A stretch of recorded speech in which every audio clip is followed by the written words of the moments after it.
ओम शांति। वैसे शरीर का नाम कैलाश है। बाबा मम्मा कैलाश पहाड़ी बोलते थे और यही हॉल था जिसमें बाबा मम्मा हम सभी बच्चों को मिलते थे। वैसे मम्मा बाबा की दोनों की ही पालना मिली। मैं ज्ञान में 58 में आई। अभी 50 साल पूरे हुए। वैसे हम लौकिक में तो हिमाचल प्रदेश शिमला साइड की हूँ। शुरू में जब ज्ञान में आई तो मेरे को हिंदी भाषा मालूम नहीं पड़ती थी। हम हमारी पहाड़ी भाषा ही जानती थी और स्कूल में भी मैं पढ़ी हुई नहीं हूँ। और जब यज्ञ में आए, सेंटर पर भी रहने लगे तो हमारे से कई लोग, मैं बोलती नहीं थी। बोलना तो मैंने अहमदाबाद में शुरू किया वैसे, लेकिन कभी मानो 7-8 दिन में कभी कोई बोलना पड़े तो, बाकी बोलने का नहीं। तो वैसे जब हम सेंटर पर आई रहने के लिए तो कभी कभी कई लोग ऐसा पूछते थे कि बहन या बेटा आप कितनी पढ़ी हुई हो। तो उस समय मेरे को इतना खराब लग जाता था कि सबको पता है ना मैं नहीं पढ़ी, तो क्यों पूछ रहे हैं। पर वास्तव में तो किसी को पता ही नहीं था कि पढ़ी हुई है या नहीं। तो मैं सिर्फ इतना कहती थी कि मैं नहीं पढ़ी हुई हूँ और फिर चली जाती थी। तो अंबाला में जो कृष्णा दीदी है, मेरे को ड्रामानुसार उनके साथ रहने का मिला। तो कई बार उन्होंने देखा था कि जब कोई पूछे तो मुझे बहुत दुख होता होगा। तो उसने ऐसा शुभ भावनाओं से संकल्प किया कि हम इसको पढ़ाएंगे। तो उनको ऐसा था कि वे स्कूल में भले नहीं गई है पर थोड़ा थोड़ा तो पढ़ने आता होगा। तो उन्होंने ना मेरे को लिख करके दिया और बोला जाओ याद करके आओ। तो याद क्या करूं, छत पर भेजा था, छत पर बैठी रही और बाबा को याद करती रही। बाबा को बोलती रही, बाबा आपने मुझे ज्ञान ही क्यों दिया, और ज्ञान देना था, अपना बनाना था, तो पढ़ाया क्यों नहीं। ऐसे में पता नहीं कितना समय निकल गया और मेरा जो काम होता था, समझो कपड़े धोना या सब्जी बनाना या रोटी बनाना, वो सब दीदी ने किया। 1 घंटा लगभग हो चुका था तो दीदी ने नीचे बुलाया, कैलाश नीचे आओ। नीचे आई दीदी, बोली के याद किया। तो क्या किया, कुछ नहीं। तो क्यों नहीं याद किया, तो दीदी ये पता ही नहीं है क्या है। तो दीदी को बहुत खराब लगा और वो थोड़ा मन नाराज तो कौन नहीं होगा। फिर तो दीदी ने मना काफी अच्छी तरह समझाया कि तेरे को आता ही नहीं था कुछ, तो बोलती तो सही। पर मेरा स्वभाव ही नहीं था बोलने का। लेकिन ऐसे ऐसे मीन्स बाबा ने पहले 1-2 साल हिमाचल में रही, फिर 60 में मैं पंजाब में आई। पंजाब में भी 3-4 साल रही। और जब पहली बार हम घर से बाबा को मिलने आए थे तो बाबा मम्मा दोनों ही मिले थे और बहुत अच्छी तरह से बाबा ने मीन्स हमारे को बुलाया और बात करने लगे। लेकिन मैं बाबा जो भी बोलते हैं हिंदी में मैं पहाड़ी में उत्तर देती थी। तो बाबा ने नाम ही पहाड़ी बच्ची रखा। फिर वहाँ की जो बहनें थी उसने भी बोला कि कैलाश बाबा को आप गीत गा के सुनाओ, पहाड़ी गीत सुनाओ या पंजाबी सुनाओ। तो फिर बोलते थे तो मैं गाती भी थी, लेकिन फिर जब वापस भेजा तो हमने खास मना जब सेंटर पर रहने के लिए आई, जब दूसरी बार बाबा के पास आई तो मम्मा भी यहीं थी। तो मम्मा वैसे बॉम्बे जा रही थी, मम्मा के साथ भी अच्छी तरह बातचीत की। वैसे हमारा बचपन में मम्मा से बहुत प्यार था। कभी भी कोई भी मुश्किलात आवे तो मैं बोलती नहीं थी, लेकिन लिखना भी नहीं आता था, पर कोई न कोई बहन को बोलूंगी कि मेरे को चिट्ठी लिख दो ना, फिर लिखाते थे। शुरू में हमारी जो सेंटर के भाई बहन थे उनको भी ऐसे होता था कि कैलाश बोलती नहीं है, उसको कुछ काम करने आता नहीं है और पढ़ी लिखी भी नहीं है, तो सेंटर पर क्या करेंगी। तो उन लोगों ने फाइनल ऐसे किया कि तू आती है लेकिन कुछ तेरे को आता नहीं है, इससे तो तू शादी कर लो तो अच्छा है। तो ये जब बोले तो भी मुझे खराब लगता था। कई बार हमारे परिवार वाले, घर वाले भी सब लोग बोलते थे कि क्या करेंगी आप। तो माना कई लोग तो सीधा सीधा भी बोल देते हैं कि वे पढ़ी लिखी नहीं है, और ये बात तो चलते फिरते मेरे को कोई न कोई बोलता ही था और इतना दुख होता था। फिर भी बाबा ने बहुत मदद की। हमने जब हमारे को सेंटर की बहनों ने, भाइयों ने भी बोला कि कैलाश तेरे को पढ़ना आता नहीं है, तेरे को कुछ आता नहीं है, तू मन बोलती भी नहीं है, तो तू मन भले ज्ञान में आना, लेकिन तेरे को सेंटर पर नहीं रखेंगे, और तेरे को शादी करनी है तो कर लो, क्या करेंगी सेंटर पर आकर के। तो मेरे को ना फिर बहुत दुख हुआ।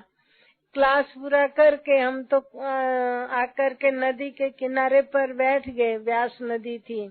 तो भाइयों ने और हमारी माँ ने बोला कि चलो घर पे। मैंने कहा नहीं, आज यहाँ ही योग करना है। 11 बजे फिर भाई बुलाने आए, कैलाश चलो घर। फिर चली गई। बाबा को, मम्मा को बोलूं, बाबा मेरे से क्या कराना है आपको, और मेरा क्या भविष्य है। ऐसे फिर घर पे जाने के बाद बोला चलो खाना खाएं। नहीं खाना है। फिर तो कि कोई बहन आई हमारे घर पे, तो उसको बोला कि आप है ना मधुबन मम्मा को लेटर लिख दो। तो बोला भले, क्या लिखती हो लिखाओ।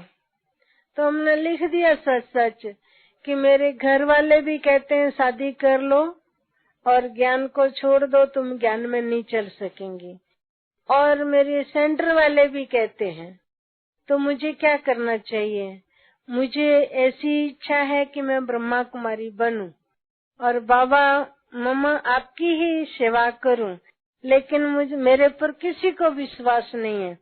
और मेरा नाम कैलाश है, मेरी इतनी उम्र है, मैं हिमाचल में रहती हूँ, मैं अनपढ़ हूँ, मैं बोलती नहीं हूँ। मैंने पूरा अपना परिचय मम्मा बाबा को लिख दिया। फिर मम्मा का लेटर आया। मम्मा ने लिखा कि बच्ची, तेरा लक्ष्य है ना ब्रह्मा कुमारी बनने का, तो तू चिंता नहीं कर, और तेरी विजय तेरे परछाई बन करके तेरे साथ साथ दौड़ रही है, लेकिन बच्ची तुम योग करो। बस ये लेटर जब हमने वो बहन से सुना, हमारे को तो इतनी खुशी की बात नहीं पूछो। बस जैसे मैं ब्रह्मा कुमारी बन गई हूँ, मेरे को सब प्राप्तियां हो चुकी है, इतनी खुशी हो गई। लेकिन क्या, लेटर तो सेंटर पर ही आते थे। तो दीदी कहीं जा रही थी, जल्दी जल्दी उसने सुनाया और चली गई। 15 दिन के बाद जब दीदी वापस आई तो मैं बहुत खुश। तो दीदी ने बोला कैलाश बहन, बहुत खुश हो, मैंने कहा दीदी मेरे को तो मम्मा का लेटर आया है, मम्मा ने ऐसे ऐसे लिखा है। बोला तेरे को खुश करने के लिए लिखा है और कोई तू ब्रह्मा कुमारी बनने वाली नहीं है। तो और अगर बनेगी ना तो 2-4 महीने के बाद फिर घर ही जाएंगी वापस। इससे पहले से घर रहो तो अच्छा है। तो मेरे को और दुख हुआ और फील होने लगा। फिर मम्मा को लेटर लिखा कि मेरे को ऐसा ऐसा बोलते हैं, मम्मा मेरे को ब्रह्मा कुमारी बनना है, लेकिन मुझे ये बताओ कि मैं कौन सी बातों का ध्यान रखूं जो मैं जिंदगी भर ब्रह्मा कुमारी बन करके सेवा करूं। तो मम्मा ने वो भी बहुत अच्छा लेटर लिखा था। मम्मा ने 3-4 बातें लिखी थी। मम्मा ने एक तो ये लिखा कि बच्ची जब आप अपना घर छोड़ करके बाबा के घर आओ तो ये सोच करके आना कि इस घर के बाद मेरा और दुनिया में कोई घर नहीं है। दूसरा मम्मा ने ये लिखा था कि बच्ची जब मन बाबा के घर आएंगी तो जरूरी नहीं है कि तेरे को एक ही उसी स्थान पर रखेंगे। तेरे को बाबा कहाँ भी किसी भी स्थान पर भेज सकता है, किसी भी व्यक्ति के साथ रख सकता है, तो रहेंगी। हाँ, फिर तीसरी मम्मा ने ये बात लिखी थी कि जब मना बाबा के घर पे आ जाओ तो ये सोचना कि मैं जीती जी इस बाबा के घर में आई हूँ, इस घर से मेरी अर्थी निकलेंगी, उससे पहले नहीं। तो वो भी अच्छा था। चौथी बात मम्मा ने ये लिखी थी कि बच्ची कभी भी एक घर की बात दूसरे घर नहीं करना, और जिस भी स्थान पर तेरे को रखेंगे तो जरूरी नहीं है कि सब एक ही जैसा स्थान होगा। जैसे स्थान अलग होता है, हर एक के नियम, हर एक के रवाज, हर एक के सिस्टम अपने अपने होते हैं। तो मम्मा ने बोला कि ऐसे नहीं, पहले मैं माना चलो जयपुर में थी तो फिर मैं अहमदाबाद में आई तो मैं बोलूंगी जयपुर में मुझे इतना अच्छा रखते थे और यहाँ तो मुझे इतना अच्छा नहीं रखते हैं। या अहमदाबाद से मैं गांधीनगर आई तो वहाँ मैं कितनी खुश थी और गांधीनगर वाले अच्छा नहीं रख रहे हैं, तो उन लोगों को कितना खराब लगेगा। तो ऐसे नहीं बोलने का भले। तो ये जो मम्मा ने बातें सारी लिखी वो मेरे को बहुत अच्छी तरह, लेटर भी मेरे पास ही ले लिया और सब मना सब कुछ बहुत अच्छी तरह सोच समझ करके अपना निर्णय लिया कि अब हमारे को जाना है। तो वैसे तो उस समय भी मैं काफी छोटी थी, लेकिन हमारे लौकिक पिताजी भी बहुत स्ट्रिक्ट थे। लगभग 6.25 फुट उसकी हाइट थी और बहुत स्ट्रिक्ट थे। तो जैसे ही हमने बोला कि मुझे सेंटर पर जाना है तो उन्होंने बोला कैलाश बहन आओ बैठो। हम पिताजी से सख्त डरते थे वैसे। तो मैं ऐसे खड़ी रही सामने तो उन्होंने बोला कि देखो सोच समझ करके घर से बाहर पाँव रखना। पिताजी को बोला जी पिताजी मैंने सोच समझ लिया है।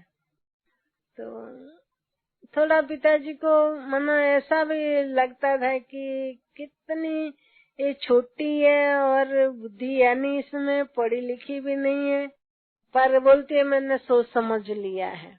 तो फिर पिताजी ने बोला कि देखो वैसे ये घर तेरे लिए सदा के लिए खुला है, लेकिन मेरा नाम खराब करके आई तो तेरे को तो क्या परंतु तेरी लाश को भी अंदर नहीं आने दूंगा। मैंने कहा जी पिताजी। तो बोला देखो लौकिक का लौकिक परलौकिक तीनों बाप का नाम खराब नहीं होना चाहिए। हाँ जी। फिर तो पिताजी ने खुशी से छुट्टी दी थी। पहले थोड़े बंधन आए थे, लेकिन फिर तो बाबा मम्मा की काफी मदद रही और पंजाब में भी हम 3-4 साल रहे। वहाँ से फिर जब बाबा को मिलने मधुबन आए थे, तो मधुबन में बाबा को मिले और जब बाहर निकल रहे थे, मतलब परिचय देते थे, तो जब परिचय इसी क्लास में यहीं थे बैठे हुए बाबा के रूम में, तो बाबा ने सारा पूछा, तो बताया कि ये कैलाश है, ये है, ये है, सब बहनों कुमारियों का परिचय मिला। मेरा भी दिया कि ये कैलाश है और बाबा अनपढ़ है, बहुत भोली है और सेवा अच्छी करती है। फिर बोला ध्यान में भी जाती है। तो उन्होंने बोला ये बच्ची ध्यान में जाती है? तो क्या हाँ बाबा। तो क्या ध्यान में जाती है बच्ची? तो दीदी ने बोला हाँ जी बाबा। तो फिर जब दीदी रास्ता बता रही थी कि यहाँ से बाहर निकलना, तब बाबा ने बोला अच्छा बच्चे, कल 10:30 बजे बाबा को झोंपड़ी में मिलने के लिए आना, अकेली आना, मना अपनी दीदी से पूछ करके नहीं, मीन्स नहीं तो कोई न कोई को भेजेंगे, तो बच्ची तू अकेली आना। भले। मेरे को याद रहा 10:30 बजे बोला है। दूसरे दिन जब हमारा क्लास पूरा हुआ, तो बातें जीते करते हम लोग किचन में पहुंचे, नाश्ता किया, फिर किसी न किसी से मिलते मिलते रूम पर पहुंचे। तो रूम पर जब पहुंचे तो मुझे याद था कि मुझे 10:30 बजे बाबा को मिलने जाना है। तो जब मना हम दीदियां तो काम बा, इतना काम होता है, हिसाब ये वो, तो मैं बैठी रहती थी। मेरा एक ऐसा स्वभाव खराब था कि जब तक कोई काम न बतावे तब तक मुझे कुछ नहीं करने का, बिल्कुल पूछने का ही नहीं कि दीदी कुछ काम करूं या कुछ नहीं। और दीदी अगर बोल देवे कि सुबह 3:30 बजे उठ करके रात्रि को 10:30 बजे तक इतने इतने काम करने हैं, तो वो एक के बाद एक करती रहूंगी। लेकिन अगर नहीं बोला, भूल करके रह गया, तो हम शांति। तो ऐसे दीदी के पास बैठी हुई थी, दीदी कुछ लिख रही थी, बाबा को देने का था कुछ हिसाब। और फिर काम करते करते दीदी ने देखा, अरे कैलाश तुम यहाँ बैठी अभी तक। मैंने कहा जी। तो बोला तुम जाओ सब बहनों के कपड़े इकट्ठे करके और धुलाई कर दो। मैं क्या भले। लगभग 10:15 बजे का टाइम था और मैं तो सब कपड़े इकट्ठे किए, उसमें 10:30 बजे होंगे। और फिर मैं धोने गई, तो मेरे को था ना कि बाबा के पास जाना, तो मैं ना फटाफट वो धोखा लगा करके कपड़े धुलाई करके बाहर जब लाई, तो देखा तो यहाँ से वो ट्रेन के कपड़े थे ना, और उस समय तो रिजर्वेशन नहीं होती थी, ऐसे ही जाते थे रिजर्वेशन जनरल डब्बे में। तो बहुत गंदे गंदे कपड़े थे यहाँ से। तो ये जो अपने शांति स्तंभ के पीछे नहीं, ये कॉर्नर पर अभी भी नल है, तो नल पर मैं डोल रख करके और साबुन लगा के फटाफट ऐसे से घस रही थी। और लगभग 11:30 पौने 12 होने वाले थे। तो मैं बस ये टेंशन में थी कि बस 10:30 बाबा के पास जाना, 10:30 बजे बाबा के पास जाना है। मेरे को ये पता नहीं था कि 10:30 कब बजते हैं। घड़ी देखने नहीं आती थी मुझे। लेकिन 10:30 जाना वो पता था। तो मना वो धो रही थी, तो मन बाबा ने काफी इंतजार किया होगा परंतु नहीं आई। तो हमारे संगत्री दादी और बड़ी दीदी और ईशु दीदी, ऐसे मना कुछ कुछ दीदियां दादियां, संदेशी दादी, ये सब बाबा के साथ आ रही थी। यही रास्ते से ऐसे, ये तो जगह कच्ची थी उस समय, शांति स्तंभ वगैरह ये कुछ भी नहीं था। तो बाबा और सब बहनें आ रही थी, तो किसी ने बोला होगा कि बाबा कैलाश तो कपड़े धो रही है। तो बाबा ने बोला होगा कि बच्ची अभी आवाज नहीं करना। तो बाबा तो खड़ाउन पहनते थे वैसे, लेकिन उसकी आवाज नहीं होती थी। तो बाबा हमारे पास आ गए और मैंने तो नल खुला रखा और घस रही हूँ, जल्दी जाना है बाबा के पास। तो बाबा ने आकर के आंखें बंद कर दी। जब आंखें बंद की तो मेरे को तो जल्दी बाबा के पास पहुंचने का था ना, तो हमने सोचा भी कोई हमारे साथ की जो बहनें उन्होंने ही बंद की होंगी। तो मैं बोलूं राजकुमारी बहन है, शुक्ला दीदी है, कुशलता दीदी है, ये वो सबके नाम लूं, लेकिन कोई आंखें ही नहीं खोले और मैं तो बरोबर परेशान हो गई। और बड़ी परेशान होकर के मैं ऐसे बोल गई कि आखिर भी है कौन बाबा। तो क्या था, बाबा ने जब मैं ऐसे ऐसे वो साबुन वाले हाथ थे और ऐसे ऐसे घस रही थी ना, तो ऐसे झुक करके नल के पास थी। तो बाबा ने जब आंखें बंद की तो मेरे को अपने साथ लगा लिया। तो नल तक तो हाथ पहुंचे ही नहीं और साबुन वाले हाथ से कैसे पकड़ो, नहीं तो बाबा का तो इतना पोछा पोछा होता था जो पता चल जावे। तो जब ऐसे कंटाल करके बोली कि आखिर भी है कौन बाबा, तो बाबा ने आंखें खोली और बोला, अरे बच्ची, सब देहधारियों को याद करने के बाद लास्ट बाबा याद आया। फिर तो बाबा ने हाथ धुलाई कराए, अपने रुमाल से पोछे और फिर बाबा ले जा रहे थे झोंपड़ी में। यहाँ पर बाबा आए न पिछली साइड, तो बाबा बोले, अच्छा बच्ची, आप सुनाओ कि आप कपड़े धोती धोती क्या सोचती थी। बाबा को बोला, बाबा बस मैं आपके पास ही 10:30 बजे आपके पास आने वाली थी। तो बाबा ने बोला, बच्ची 10:30 तो बज चुके हैं और अभी तो 11:30 पौने 12 बज गए। तो हमने बोला, हाँ तो बाबा मैं 10:30 बजे आने वाली थी। तो बाबा खूब जोर से हंसे और मानो बड़ी दीदी ने बोला, अरे बुद्धू। फिर ऐसे करके तो बाबा ने बोला, बच्ची पहले 10:30 बजते हैं, फिर 11:30 होते हैं। फिर मैं चुप रही। फिर तो बाबा ले गए झोंपड़ी में, वहाँ बिठाया। फिर बाबा ने बोला, अच्छा बच्ची, कल तेरी टीचर कह रही थी कि तुम बाबा के पास जाती हो, ध्यान में जाती हो बच्ची। तो बच्ची आज बाबा के पास जाके आओ और मेरी भी याद देना बाबा को, और देख के आओ बच्ची कि मेरे में और ऊपर जो तुम ध्यान में बाबा को देखती हो न बच्ची, उसमें क्या फर्क है वो बताना। फिर बाबा और सब बहनें बैठी, दादियाँ दीदियाँ, और दृष्टि देते रहे।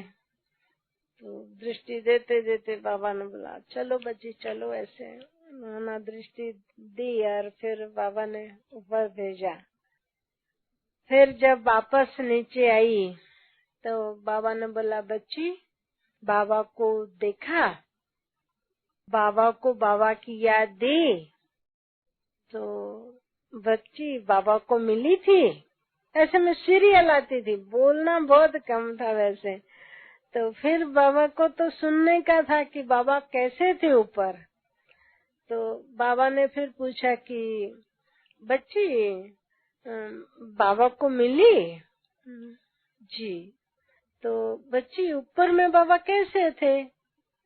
तो मेरे को तो हिंदी भाषा नहीं आती थी, दूसरा अनपढ़ थी, तीसरा एक गामड़े की थी, तो बोलना का ढंग भी नहीं आता था।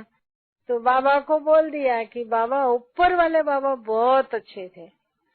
तो जब ऐसे बोला तो बाबा ने बोला कि बच्ची मैं, बाबा को बोला, बाबा आप इतने अच्छे नहीं जितने अच्छे ऊपर वाले बाबा थे। तो दीदी ने बोला, अरे मुठी क्या बोलती हो?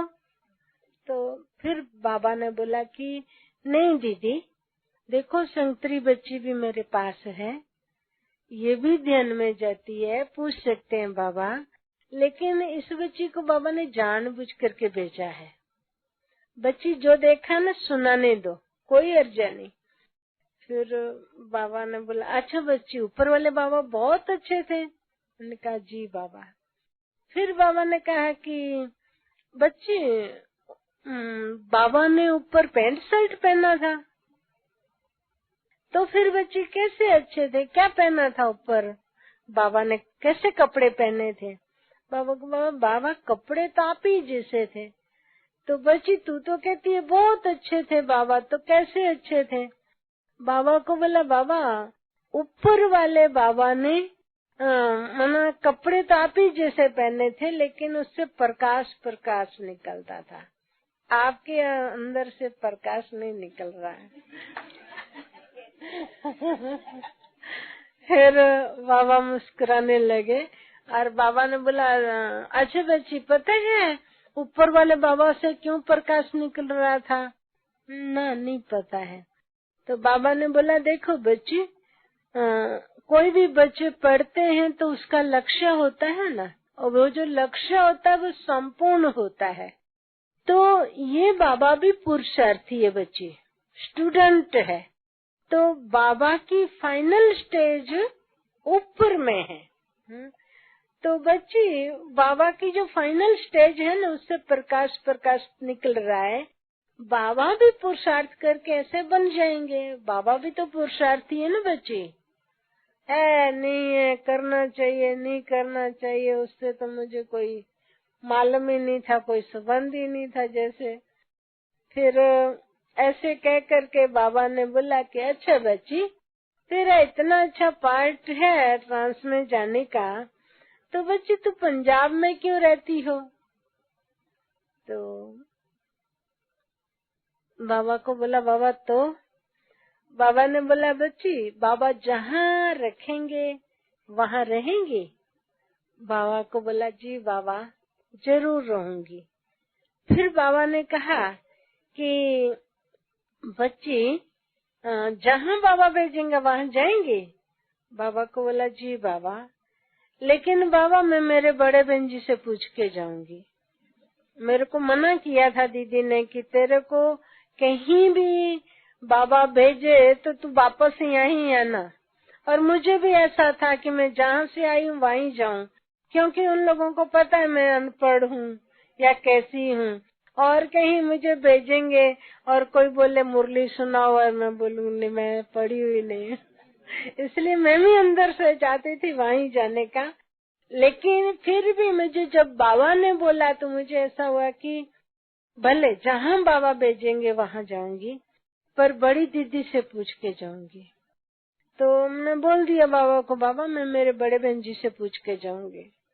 बाबा ने बोला, अच्छा बच्ची, बाबा से बढ़ करके तेरी बड़ी बहन जी कौन? तो मैं तो समझी नहीं, और मैंने बोला बाबा पंजाब में है। फिर बाबा ने बोला, अच्छा बच्ची, तेरे बड़े बहन जी से बाबा पूछ लेंगे, फिर तो निश्चिंत न बच्ची। बाबा को बोला, जी बाबा। तो बाबा ने बोला कि बच्ची बाबा जहाँ रखेंगे वहाँ रहेंगी ना? बाबा को बोला कि बाबा जहाँ रखेंगे वहाँ रहूंगी, लेकिन मुझे घर के नजदीक नहीं रखना, घर से दूर रखना। तो फिर बाबा ने बोला, ठीक है बच्ची, लेकिन बाबा तो तेरे को हिमाचल में ही रखना चाहते थे, क्योंकि तेरी पहाड़ी भाषा है। बाबा को बोला, बाबा जैसे आप ठीक समझो। बाबा ने बोला, बच्ची क्यों घर के नजदीक रहना नहीं चाहती हो? बाबा को बोला, बाबा मेरे भाई में और माँ में बहुत मोह है, इसलिए वो भी घड़ी घड़ी बुलाते हैं। मैं घड़ी घड़ी घर जाती हूँ, वो भी मुझे अच्छा नहीं लगता है, और बुलावे नहीं जावे तो उन लोगों को अच्छा नहीं लगता है, इसलिए दूर रखेंगे ना तो बाबा अच्छा रहेगा। बाबा ने बोला, अच्छा बच्ची, तेरे को बाबा जयपुर भेजता है। जयपुर में म्यूजियम बन रहा है और बहुत सेवा है। तो बच्ची वैसे भी वहाँ जो बच्ची थी भोग लगाती थी, वो अभी दिल्ली गई, और तुम अभी वहाँ के बच्चे योग लगा के भोग खा लेते हैं, तुम जाकर के बाबा को भोग खिलाना। भले। फिर बाबा ने मेरे को जयपुर भेजा, और जयपुर में मैं लगभग 7-8 महीने रही। फिर बाबा ने वापस बुलाया कि अच्छा लगता है बच्ची, जयपुर में तेरे को रखा है तो अच्छा लगता है। बाबा को बोला जी बाबा। खुश हो? जी बाबा। तो बाबा ने फिर पूछा कि अच्छा बच्ची, तू इतनी सुखी थी, इतनी अच्छी थी, इतने सब लोग तेरे को प्यार करते थे, फिर बच्ची तुम ब्रह्मा कुमारी क्यों बनी? तो बाबा को बोला बाबा मुझे तो दीदी बहुत अच्छी लगी। तो बोला और आपकी मुरली अच्छी लगी। तो बाबा ने बोला रोज मुरली पढ़ती हो? क्यों नहीं पढ़ती हो बच्ची? अच्छी लगती तो पढ़नी चाहिए ना, क्यों नहीं पढ़ी? बाबा को बोला बाबा मुझे पढ़ना ही नहीं आता, मैं पढ़ी हुई नहीं हूँ। तो बाबा ने ना तुरंत ऐसे देखा। बाबा ने बोला अरे बच्ची तेरे को तो बहुत पढ़ना था, तू क्यों नहीं पढ़ी? तो मैं पोपट जैसी थी, क्योंकि नहीं सब मुरलियों में ऐसा बोलते हैं ना कि भाई अच्छा तो कुछ भी हो जाता है, भाई नहीं चिंता नहीं करो, जो होना था ड्रामा में हो गया। तो ये ड्रामा घड़ी घड़ी सब बोलते हैं। तो मैं भी बाबा को बोल दिया कि बाबा ड्रामा में नूंद नहीं होंगी इसलिए नहीं पढ़ी। तो बाबा खूब हंसे और बाबा ने बोला अरे बच्ची बाबा का दिया हुआ ज्ञान बाबा को ही सुना रही हो। फिर चुप हो गई। तो बाबा ने बोला कि अच्छा बच्ची, एक तो बहुत पढ़ना था और दूसरा बच्ची तू पढ़ी लिखी होती ना तो विदेश सेवा करती। तो उस जमाने में विदेश क्या और देश क्या यह भी पता नहीं था, क्योंकि उस समय ये विदेश के लोग कोई आते ही नहीं थे। सिर्फ एक जयंती बहन और ज्योति बहन जो थी वो यहाँ हॉस्टल में पढ़ते थे, उन लोगों का पता। लेकिन वो विदेश में कौन से, जैसे यहाँ से बॉम्बे रहते हैं या कोई दिल्ली रहते हैं, ऐसे विदेश में ऐसा कुछ होगा जयपुर जैसे या कुछ भी। विदेश कोई अलग दुनिया है वो हमारे को नहीं मालूम था। तो फिर बाबा ने बोला कि बच्ची तेरी तो उम्र भी बहुत छोटी है, बहुत जल्दी मर जाएंगी। तो बाबा को मैंने पूछ लिया कि बाबा मैं कैसे मरूंगी? मेरे को ना बीमार पड़ने का बहुत डर लगता था, बहुत डर लगता था। तो बाबा को बोला बाबा कैसे मरूंगी? बाबा ने बोला नहीं बच्ची, ऐसे काम करते करते सोएंगी और मर जाएंगी। तो मेरे से ऐसा बोला गया कि बाबा आप मिले हैं उसकी मुझे खुशी है, पर मरने की बहुत बहुत खुशी है। तो जब ये बोला ना तो बाबा तो बड़े थे और मेरे को तो एकदम इतनी समझ नहीं, मरना खराब चीज है ये मुझे मालूम नहीं था। तो मैं तो खुशी खुशी से मरना चाहती थी, क्योंकि मैं मरूंगी। तो बाबा ने भी पूछा कि बच्ची मरना क्यों चाहती हो? तो मैंने बाबा को यही बोला कि बाबा मैं मरूंगी ना तो दूसरा जन्म लेके मैं बहुत पढ़ूंगी और फिर बहुत सेवा करूंगी। तो बाबा ने बोला बस बच्ची पढ़ने के लिए मरना चाहती है? जी बाबा। पढ़ने के लिए मरना चाहती है? जी बाबा। तो फिर बाबा ने बोला कि अच्छा बच्ची बाबा तेरे को पढ़ाएंगे। बाबा को बोला बाबा मुझे तो बहुत लोगों ने पढ़ने के लिए कहा, लेकिन मुझे शर्म आती है। तो नहीं, जैसे कोई क बोल तो मैं भी क बोलूं, फिर ख बोल तो ख बोलूं, ऐसे वैसे। तो मेरे को बहुत अच्छा नहीं और याद भी नहीं रहता था, इसलिए मैं मना करती थी। बाबा को भी मना किया, बाबा नहीं मैं नहीं पढ़ूंगी, मेरे को पढ़ने के लिए तो मरना ही है। तो फिर बाबा ने कहा नहीं अरे बच्ची देखो बाबा को वैसे हिंदी भी आती है, लेकिन सिंधी जो है ना बच्ची वो बहुत बोलना मुश्किल होती है, पर पढ़ना बहुत इजी है। बच्ची शाम को 4-5 बजे आना बाबा की ऑफिस में। उस समय बाबा लेटर सुनते थे वैसे शाम को 5 बजे के करीब। तो मैं गई शाम को बाबा की ऑफिस में, और बाबा भी काफी दीदियां दादियां बाबा के पास थी। बाबा ने कागज पेन लेकर के लिखना शुरू किया, और फिर 1-1.5 लाइन बाकी थी और उतने में रुक्मणी दादी का फोन आया और दादी ने बाबा को बोला, बाबा कैलाश पहाड़ी को जल्दी भेजो, यहाँ बहुत पार्टी आ रही है और हैंड्स कम है, आप कैलाश को जल्दी से जल्दी भेज दो। तो बाबा ने बोला कि ठीक है बच्ची। तो बाबा ने बोला, बच्ची तेरे को तो जयपुर बुला रहे हैं। तो बाबा को बोला, बाबा मैंने सच बोला था ना कि पढ़ना मेरे नसीबों में नहीं है, इस ड्रामा में नींद नहीं है। ऐसे कह करके न मैं खूब रोई। फिर बाबा की बच्ची चुप। तो मैं उतना पता नहीं क्या, मेरे को ज्यादा से ज्यादा रोना आवे। बड़ी मुश्किलों से बाबा ने शांत किया और फिर बाबा ने कहा कि अच्छा बच्ची तुम जयपुर जाओ, और लेकिन तेरे जयपुर की दिनचर्या क्या है वो सुनाई। हम लोग 2 बहनें थी, हम लगभग 35-40 भाई बहन थे, म्यूजियम बन रहा था, तो इतने लोगों का खाना बनाना, नाश्ता, कपड़ा, बर्तन, टाइम ही नहीं मिलता था। तो फिर बहनों ने बोला कि बाबा ने बोला कि अच्छा बच्ची सारा दिन तो टाइम नहीं है, लेकिन रात्रि को जब सब सो जावे ना तब तू कॉपी पेन लेकर के बैठना और शिव बाबा तेरे को पढ़ाएगा। तो मैं बहुत मूंझ गई कि ऐसे कैसे बाबा बोल रहा है, शिव बाबा तो गोल गोल है और वो भी ऊपर रहता है, तो वो मुझे कैसे पढ़ाएगा। तो फिर मेरा रंग रूप थोड़ा चेंज हो गया होगा। तो बाबा ने बोला, बच्ची निश्चय है बाबा में।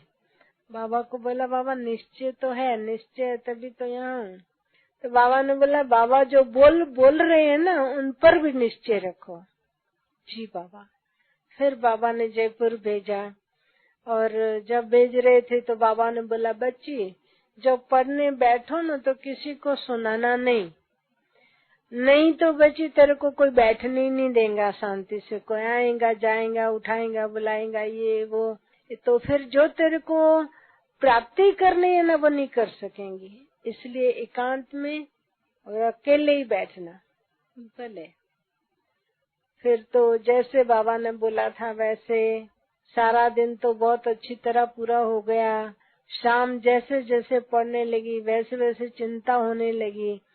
और फिर आनंद किशोर दादा थे, उनसे कागज पेन मांगा।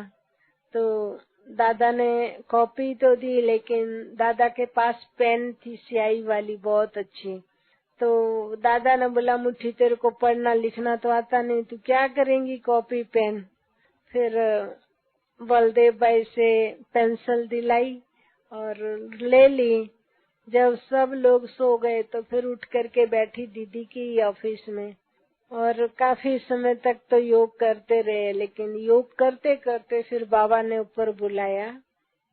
मैं लगभग 8-9 दिन हर रोज बाबा के पास 10-15 मिनट रहती होंगी।